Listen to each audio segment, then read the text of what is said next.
10-year-old Beth Thomas was the subject of a 30-minute documentary in which she is interviewed about her life experiences, what it was like growing up, what she thinks of her parents, and she even shared some drawings. Sounds like a cute video, right? Wrong. See, Beth Thomas is not just any ordinary child. Beth Thomas, dubbed the Child of Rage, is a borderline sociopath with a growing desire to physically harm others. Filmed in Mary Hill Elementary School of Vancouver, Canada, the documentary explores what tragedies in her life have turned what could have been a sweet, innocent child into an emotionless, cold-hearted sadist. In the video, Beth talks about how she abuses her brother, sticks needles into the family dog, and how she wishes she could kill her parents. After the interviewer establishes how Beth feels about those around her and those who love her, the interviewer continues on with a different line of questions by asking her about her upbringing before she was brought into foster care. It is discovered that both Beth's mother and father were physically, mentally, and sexually abusive toward her. Due to the abusive and non-nurturing nature of her parents, Beth was never given a chance to learn how normal humans emote.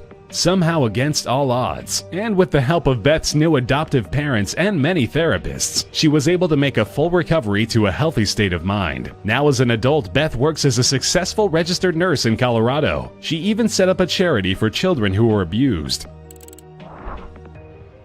As unsettling as a video can be, this one sure takes the cake. The video features a worse-for-wear robotic stripper dancing up against a mirror. The robot is dressed in white lingerie while wearing a dark goblin-like mask, and appears to have been dragged behind a car, or at least that's what it looks like since its whole body is covered in dirt and grime. The stripper dances rhythmically to a loud Katy Perry movie. What makes the video so unsettling is that the robot is programmed to look directly into the eyes of anyone watching during its performance. Midway through the video, the music cuts out, and at that point we find out that the stripper robot is actually whispering a long, barely understandable run-on sentence, all while dancing its robotic heart out. On February 9, 2012, a video was uploaded to YouTube by a user named 112dirtbag that became international news. At first glance, the video appears to be just some old creepy man alone in a dingy basement laughing at the camera. So why did nearly every international news agency think this video was such a big deal? Because the video is titled Happy Anniversary, and the day it was uploaded, February 9, 2012, marks the 1-year anniversary of the mysterious disappearance of nursing student Mara Murray. After Mara Murray went missing, her father had spent that year telling the news, telling everyone, that he strongly believed his daughter was the subject of a kidnapping. The father claimed his daughter's abduction occurred on Route 112, and he was famous for calling the kidnapper a dirtbag. Once all eyes were on the mysterious man who owned the channel 112dirtbag, he took the video down. Fortunately, a blog dedicated to the disappearance of Mara Murray was smart enough to have the foresight to save the video, and they rehosted it on their site. The next day, 112dirtbag uploaded a new video. This video, a slideshow featuring photos of a 5-year-old boy. That boy was the son of James Renner, who was also the owner of the blog.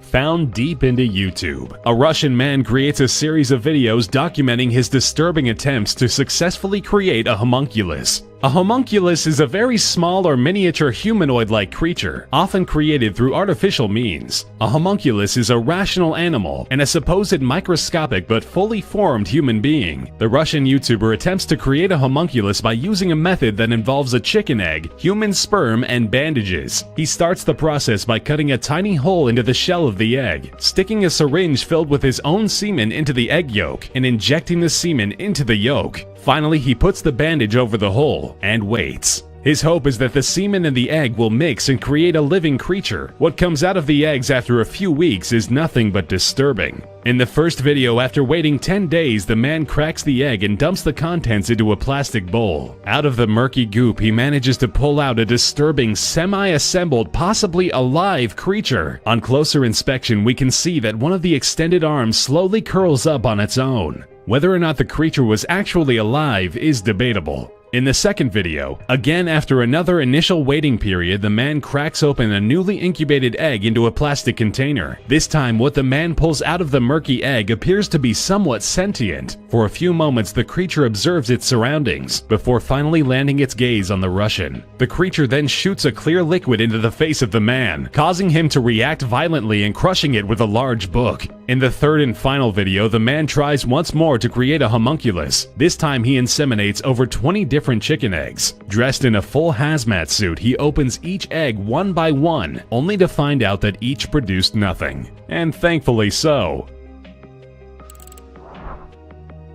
What starts off as a relatively cute video of a man performing an operation on a teddy bear takes a quick and dark turn. The video starts off with a man wearing surgical gloves as he prepares to cut open a stuffed teddy bear, while the narrator with an extra friendly voice explains the procedure. During the so-called operation, the teddy has his chest cut open with a set of garden shears. After the surgeon goes through a few layers filled with candy and sprinkles, he pulls back a final layer to reveal actual internal organs. All the organs have been modified in some way or another to have figurines or crayons shoved inside them. The doctor takes out each organ and forcefully removes the crayons and figurines, only to replace them with different crayons or figurines, which the narrator tells us makes that teddy happy. After fixing the teddy bear, the surgeon puts everything back and sews the bear shut, bringing an end to what could have been a cute video.